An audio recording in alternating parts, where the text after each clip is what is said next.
तो कितना ज़रूरी है प्रॉपर्टी डीलर्स का ये रजिस्ट्रेशन किया जाना है, इसके बारे में चर्चा करने के लिए हमारे साथ मौजूद हैं पवन जसूजा, जो कि डायरेक्टर हैं फिनलेस कंसल्टिंग प्राइवेट लिमिटेड के, एक बड़ी कंपनी है जो कि इसी का इलाके में काम करती है, और साथ में अभय कुमार हैं जो कि चेयरमैन एंड मैनेजिंग डायरेक्टर हैं गृह प्रवेश बिल्टेक प्राइवेट लिमिटेड के। आप दोनों का स्टूडियो में आने के लिए शुक्रिया। तो सबसे पहले शुरुआत आपसे करते हैं पवन, कि आप लोगों को क्या लगता है कि अगर रजिस्ट्रेशन कंपलसरी कर दी जाती है आप लोगों के लिए, तो आप लोगों को कोई परेशानी या दिक्कत नहीं है इससे? नहीं अंजलि, मेरे ख्याल से तो बहुत अच्छा मूव है। जो जितने भी प्रोफेशनल ब्रोकर्स हैं, वी आर डिमांडिंग फ्रॉम, हम 3-4 साल से यही डिमांड कर रहे हैं कि जिस तरह इंश्योरेंस इंडस्ट्री में या फिर बैंकिंग इंडस्ट्री में या किसी भी फाइनेंशियल ट्रांजैक्शन में रजिस्ट्रेशन मस्ट है, वैसे ही ना केवल रजिस्ट्रेशन होना चाहिए बल्कि एंट्री लेवल के लिए कोई ना कोई एग्ज़ाम होना चाहिए। जितने भी आप केसेस की बात कर रहे हैं जो फ्रॉड हो रहे हैं या जितनी भी चीटिंग्स हो रही हैं, वो सारी की सारी चीटिंग स्मॉल स्केल के ब्रोकर्स जिनका कोई सेटअप नहीं है, जिन्होंने कोई 1 या 2 एम्प्लॉय रखे हुए हैं, उन सब के थ्रू हो रहा है। आज ना केवल रजिस्ट्रेशन होना चाहिए बल्कि कंप्लेंट बॉक्स भी होना चाहिए एक, कि अगर आज मेरा रजिस्ट्रेशन है, सब कुछ है और मेरे कोई भी कस्टमर मेरे से सेटिस्फाई नहीं है, तो वो एक कंप्लेंट भी रजिस्टर कर सके। There should be a centralise system at India level. इससे ना केवल कॉन्फिडेंस कस्टमर का बल्कि बिल्डर्स का भी ब्रोकर्स पे बहुत ज़्यादा बढ़ेगा। जी अभय, आपका क्या मानना है प्रॉपर्टी मार्केट में प्रॉपर्टी डीलर्स की तरफ से जो फर्जीवाड़ा होता है उसे रोकने के लिए प्रॉपर्टी डीलर्स का रजिस्ट्रेशन कितना कारगर होगा? ये प्रॉपर्टी डीलर्स का रजिस्ट्रेशन मेरे हिसाब से बहुत ही ज़रूरी कदम है। इसमें अभी तक रियल एस्टेट रेगुलेटरी अथॉरिटी ने इस चीज़ को अभी कंपलसरी किया है। आज के डेट में आप ये देखें तो real estate largest asset class है, और इस लार्जेस्ट एसेट क्लास के पास कोई भी ब्रोकर्स एम्पैनलमेंट का कोई प्रोविज़न नहीं था। अब ब्रोकर्स का रजिस्ट्रेशन जब एक बार हो जाता है, रियल एस्टेट रेगुलेटरी अथॉरिटी के साथ रजिस्टर्ड ब्रोकर्स आ जाते हैं, तो फिर उसके बाद अगला कदम होगा कि बिल्डर्स वो सारे ब्रोकर्स को उसमें से सेलेक्ट करके उनको एम्पैनल कर सकते हैं अपने कंपनी के लिए, अपने किसी प्रोजेक्ट के लिए, और उसके बाद वो अपने प्रोजेक्ट के बारे में सारा कुछ समझा सकते हैं कि इसमें हमें कैसे बेचना है, हम क्या क्या डिस्काउंट ऑफर कर सकते हैं, क्या क्या फ्रीबीज ऑफर कर सकते हैं, और इसके बेसिस पे वो अपने एजुकेटेड ब्रोकर्स को मार्केट में सेल करने के लिए भेज सकते हैं। यहाँ पर पवन, मैं आपसे जानना चाहूँगी कि अगर इस तरह की कोई लॉ आता भी है कि रजिस्ट्रेशन किया जाना चाहिए, लाइसेंस दिया जाना चाहिए, तो ये शायद राज्य के स्तर पर भी इसको इम्प्लीमेंट करना पड़ेगा, तो आपको लगता है क्या ये इम्प्लीमेंट करना आसान रहेगा? क्या इसमें कोई प्रॉब्लम्स आप देखते हैं इसको सुचारू रूप से लागू करने में? देखिए, सबसे पहले तो रजिस्ट्रेशन बहुत आसान होना चाहिए। Second, instead of state level it should be on India level. आज जितने भी अच्छे प्लेयर्स हैं उन सबका ये मोटिव है या विजन है कि वो ना केवल एनसीआर की प्रॉपर्टी बेचें बल्कि वो बॉम्बे, अहमदाबाद या बेंगलोर की प्रॉपर्टी भी बेचें। रजिस्ट्रेशन सिंगल विंडो होना चाहिए जिसमें पैन कार्ड, उस कंपनी का रजिस्ट्रेशन, सब कुछ रहना चाहिए, और जब भी कोई कंप्लेंट हो तो ट्रेस करना बड़ा आसान हो। अभी सबसे बड़ी क्या प्रॉब्लम है, जितने भी केसेस हमारे पास भी आते हैं फ्रॉड के, कस्टमर्स के, उन केसेस में छोटे छोटे ब्रोकर्स जो होते हैं वो कुछ भी कमिट कर देते हैं, और जब उनको ट्रेस करने की बारी आती है तो ओनली मोबाइल नंबर अवेलेबल होता है, और वो मोबाइल नंबर प्रीपेड होता है जो बहुत से ज़्यादा टाइम बाद बंद हो जाता है। तो आज रजिस्ट्रेशन अगर इंडिया लेवल पे किया जाएगा, स्टेट लेवल पे भी करना बहुत आसान है, बट जितने भी अच्छे प्लेयर्स हैं, लाइक आज आप हमारी बात करें या JLL या जिन भी लेवल्स की बात करें, तो हमें अगर हर स्टेट में रजिस्टर करना होगा तो एक प्रोसेस थोड़ा लेंथी हो जाएगा, but we are fine with that.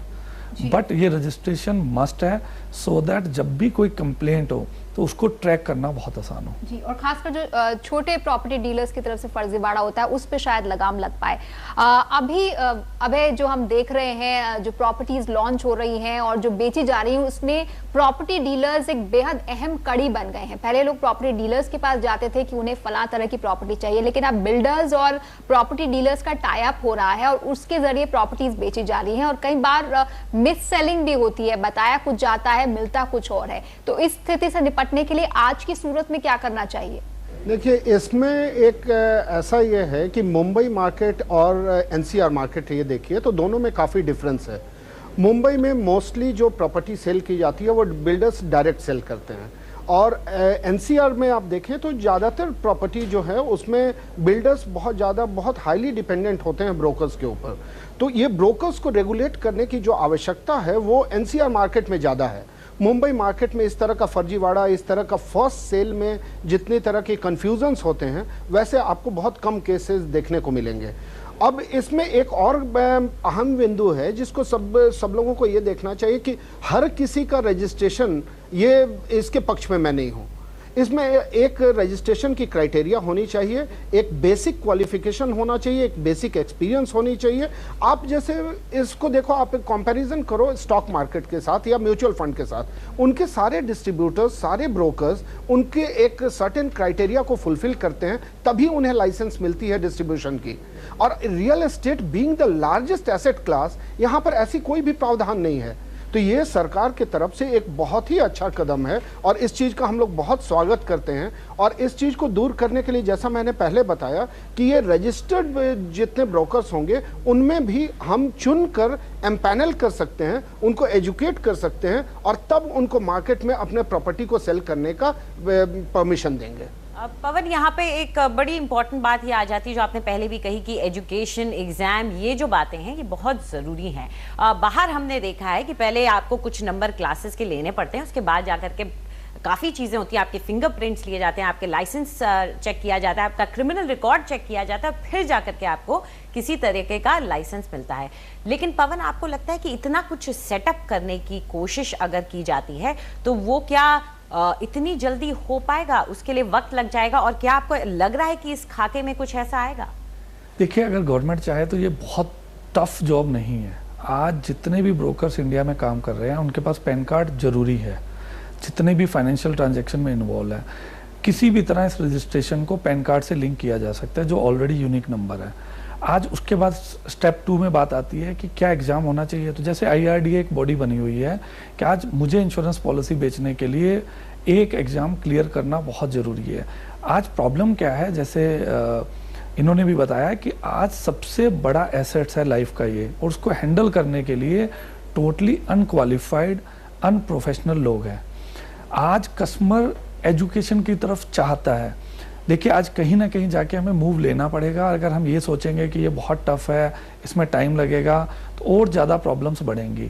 आज हम जस्ट अगर इसको रजिस्ट्रेशन से शुरू करें, प्रिंट से उसकी ज़रूरत भी नहीं है। अगर पैन कार्ड से लिंक है, आपके वोटर ID कार्ड से लिंक है, तो आप एड्रेस बड़े आराम से ट्रेस कर सकते हो।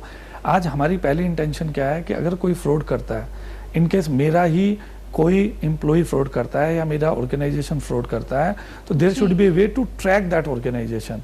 स्टेप 2 पे हम आ सकते हैं जहाँ पे कि हम ये मस्ट कर दें कि रजिस्ट्रेशन करने के लिए आपको एग्जाम पास करना बहुत ज़रूरी है। जी, एक मिनिमम क्वालिफिकेशन होनी चाहिए, कुछ एक्सपीरियंस होना चाहिए जिसके बाद बिजनेस को मंजूरी मिल पाए किसी भी प्रॉपर्टी डीलर के लिए। साथ ही पवन, एक और सवाल, कानून अमल में जब आएगा तब आएगा। इसे पिछले साल कैबिनेट ने मंजूरी दी थी, अभी ये पास नहीं हुआ है, लेकिन कानून को सख्ती से अमल कराना भी एक चुनौती रहती है। अगर हम फाइनेंशियल सेक्टर में देखें तो सेबी हो या IRDA हो, जिसका जिक्र आपने किया हो, उनकी तरफ से नियम है, उसके बावजूद मिस सेलिंग होती है प्रोडक्ट्स की। तो यहाँ पर रेगुलेटर का भी सख्त होना बहुत जरूरी है फर्जीवाड़े को रोकने के लिए।